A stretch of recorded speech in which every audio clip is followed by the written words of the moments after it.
In an effort to shore up the release of the Xbox One X, it feels as though Microsoft have been scurrying through their archives looking for exclusives they can roll out in 4K.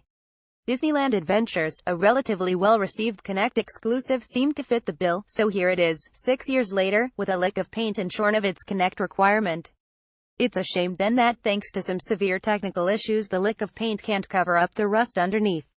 Disneyland Unlimited is stuffed full of content, all based around the iconic park and its different areas and the Disney films and characters that reside within. Just as with the real park, or so I believe, as we were too poor for trips to Disneyland, you've got Main Street USA, Adventureland, Frontierland, Tomorrowland, Fantasyland, Critter Country, Mickey's Toontown and New Orleans Square to roam around in, meeting characters, and enjoying attractions as you go. Each area plays host to a number of famous Disney characters, and attractions that are either tied to a film or to that area of Disneyland. Each of those attractions has 3 or 4 episodes, each of which takes you on some form of journey. There's a vague sort of narrative that really amounts to you exploring the park, talking to all of the famous characters, and going on all the rides, so you can be chatting to Pinocchio who'll have you looking for chisels, before trying to take down Zurg's minions with Buzz Lightyear. It sounds like every kid's dream, but the technical implementation is very, very poor. Disneyland Unlimited is shonky. That's a technical term, and if you can catalog the kind of problems that poorly put together computer games can have, I think this one has them all. On Xbox One S there's frame rate issues, including skipped frames, screen tearing, popping of both items, textures and characters, hanging during transitions, and excruciatingly long load times. It's frankly rubbish, and even more so in a game that's been remastered.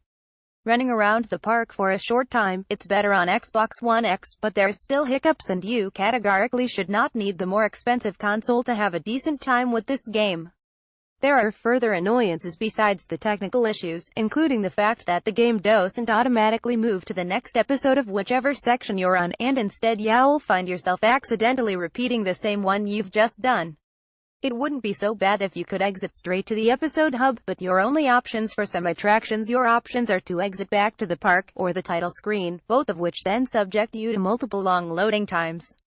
It's pitiful, especially when it's children that are going to be subjected to it. If we're cataloging annoyances, you can add in how the game deals with tasks.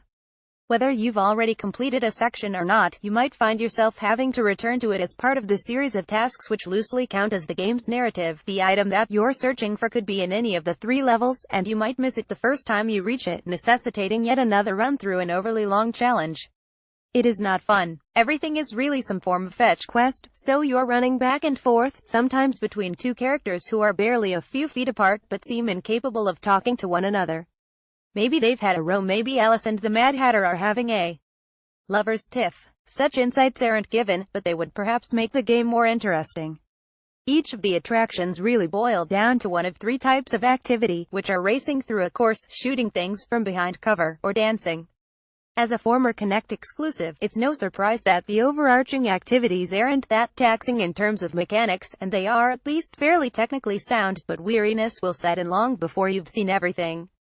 The dancing sections are perhaps the worst hit by the loss of motion controls, as instead you're just pressing buttons at the right time, and though younger gamers may not find it quite so straightforward, it simply isn't all that exciting. If you happen to have a Kinect, you can still use that, of course. Each of the episodes does at least do a good job of looking and sounding like the property it's from, even if it is more or less the same thing with a different skin, and there is a generous amount of content to explore if you can cope with the problems. Young players may manage to live with the technical faults and get some fun out of their time here, and it can look pretty good, at least during the individual cel-shaded episodes, but largely the whole experience begs the question, how has this made it through quality control? Lots of content can look and sound pretty good, choice of control types, a huge range of technical issues, various gameplay annoyances, loss of motion controls actually makes some activities less fun. Disneyland Adventures is a terrible remaster of what should be an enjoyable family game.